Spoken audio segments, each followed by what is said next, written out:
Yesu n'umwami. Igice cya 96 mugira mwumvirize ubutumwa bwiza mushikirizwa na Pastor Jackson Nkeshimana. WhatsApp yiwe ni 76 96 96 96. Umunsi urizina rero uzofatwa kandi uzoca wibuka no majambo nari kuvuga kuri radio.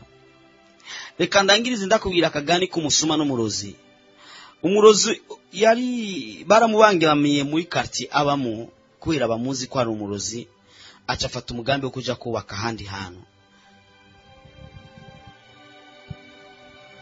N'umusuma nawe baramubangamira muri quartier abamo, afata umugambi nawe wo kuja kubaka cyangwa kuba ahandi hantu. Mugabo abantu babiri ntibari bazinanye kandi ntabwo baba mu gisagara kimwe. Wa murozi acagenda ahantu kure araba ikibanza, avuga ati iki kibanza jewe no cubakamo. Acagenda mu ijoro atura amabuye. Atuye amabuye, wa musuma nawe agenda kurondera ahantu acabona ikibanza kigaragara kirimo n'amabuye. Atahubwo no bangize Imana ntanguriye hanyine mbona hari amabuye, reka nimba umushinge. Wa murozi mu ijoro aje kuraba asanga hahandi umushinge urahari, acavuga ati bwa bundi bavuga ko turi abarozi Imana itatuzi, ahubwo ni twizi nyene kubona iki nyimbira n'umushinge. Ati reka ntangure kubaka umushinge. Wa murozi arubaka umushinge, wa musuma aje asanga umushinge wubatse, ati bavuga ko turi abasuma tutazwi n'Imana, ahubwo Imana yatwubakiye sawa sawa.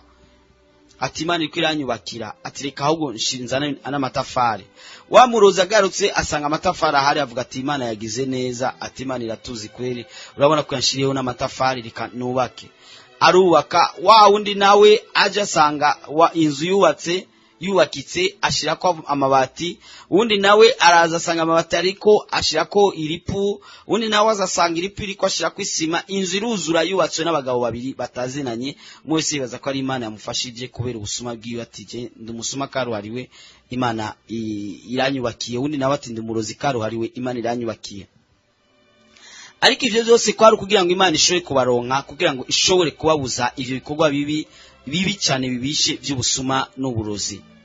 Maze uwundi munsi rero baca baba muri iyo nzu bose batumvikana batazinanye. Umwe yarara mu cyumba kiri haruguru, undi akarara mu cyumba kiri hepfo, ntihagiye n'umwe amenya ko uwundi yaraye ngaho. Kandi bose akazi umurozi yagenda saa 8 y'ijoro, yagenda saa 6 y'ijoro, umusuma nawe agataha saa 6 y'ijoro avuye kwiba. Urumva barabisanya rimwe na rimwe. Uwundi munsi nawe ugasanga bahahuriye bajyanye, mugabo umwe wese yari atoye icyumba araramo, undi nawe atoye icyumba araramo muri ayo majoro yose. Mugabo umunsi rero urizina, umunsi Imana yagombye ko bafatwa kandi bimenyekana. Umusuma basuma bagenzi we bamutuma amasafuriya, ati genda wibe amasafuriya utuzanire, niyo mari tugutumye. Aragenda arayiba, afata ashira hagati muri salon, ashira mu mufuko, ashira muri salon. Umurozi nawe bamubwira ati genda utuzanire imitwe y'abantu, niyo mari tugusavye. Nawe azana mu gafuko ashira ngaho. Hageze mu ijoro, urazi ko baza mu ijoro, hageze ko bataha ajyanira abo bamutumye ibintu bamutumye, wa murozi ahitana umufuko abonye, numva ntiyarazi ko hari indi mifuko, ko ntiyabona nta n'amatara abarozi bagendana. Aterura wa mufuko w'isafuriya, yibaza ngo ni wa mufuko w'imitwe y'abantu. Wa musuma nawe agenda aterura wa mufuko w'imitwe y'abantu, yibaza ngo ni umufuko w'amasafuriya. Umwe wese ashikanye aho bamutumye, bahava baramufata, ati wewe rero turabona ko ugomba kudukinisha, reka tugushira hagaragara tuvuge ko tugufashe. Baca bamenyekana uko barabakubita kandi biramera nabi. Nuvuga ko umunsi urizina, umunsi Imana izogomba kufatwa. Umunsi Imana izogomba gufatwa ntibizosaba ibintu byinshi cyane. Muhejeje kumviriza ubutumwa bwiza mushikirizwa na Pastor Jackson Nkeshimana. WhatsApp yiwe ni 76 96 96. Urashobora kandi no kubisanga kuri Facebook yiwe cyangwa YouTube yiwe. Ukaba wahezagiwe burungikire n'abandi.